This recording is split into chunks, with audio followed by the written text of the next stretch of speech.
welcome to the events that we're having today as part of the WWNA EASA event.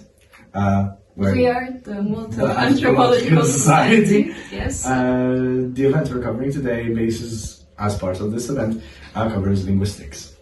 Linguistics, but also the Maltese language as a whole.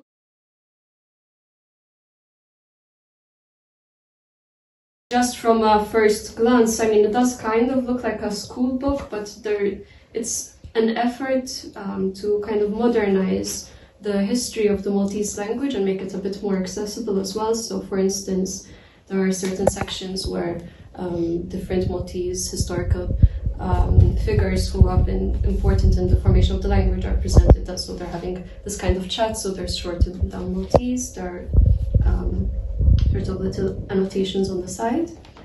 And the book begins with something which we have discussed in our anthropology classes as well. So sort of this idea that the Maltese nation comes, the foundation of the Maltese nation was with the arrival of St. Paul, and that we have been uninterrupted since this time, sort of the inheritors of this great legacy, this Christian legacy.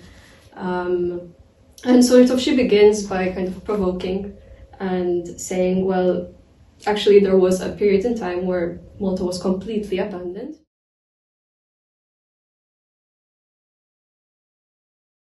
On just how Maltese was formed, so similar to this, it went into the history of how different cultures connected to it. It's in terms of how Maltese got to be the way it is, and it even analysed the different dialects in Malta per region.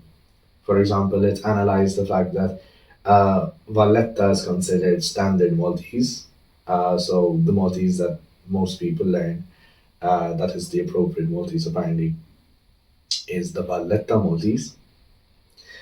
God knows why. And then they have offshoots everywhere else. Supposedly in this reading as well, it analyzes what was considered the more rough, barbaric, more Semitic variations of Maltese came from the far edges. Namely, it named Zaytoun, great, which is one.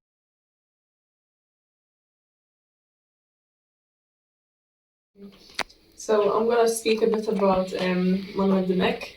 He was quite a big deal to the Maltese language, especially when he was involved in a lot of... he was involved heavily in the process of authenticating and legitimizing manuscripts that came prior to a lot of his work and Maltese writing, sort of. So he actually looked into the physical structures of the manuscripts as well as the more social aspects of the manuscripts and sort of the legitimacy behind them for reasons of social capital. He firmly believed that he had a preference towards English when it came to his writing and his reading for the reason that he believed the Maltese needed it to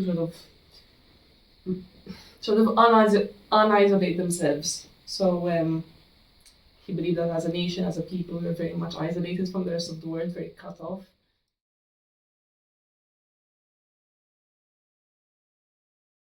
Alright, well that was the MAS event for WWNA.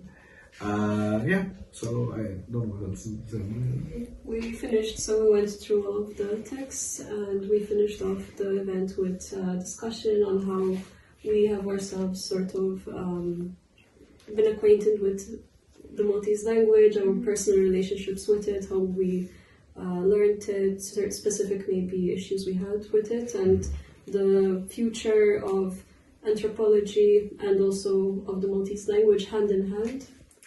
We discussed the possibility of incorporating Maltese into local academia, which is a challenge that seems very far away, but we hope to be able to accomplish it. We discussed very personal upbringing and challenges with being Maltese and with experiencing the language the way we know it today. And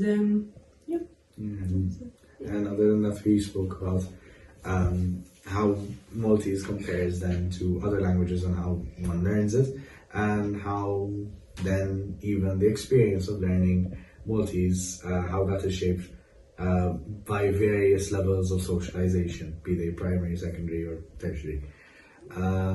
Including also historical, so post-colonial realities, so the return to the Maltese language and the way of how to balance that post-colonial and scholarship with nationalist fears, so sort of finding a balance in the way forward. Grazie so that you can hear as well some Maltese, because not everyone might have heard. So do we say this in Maltese? Ciao. Ciao. Ciao.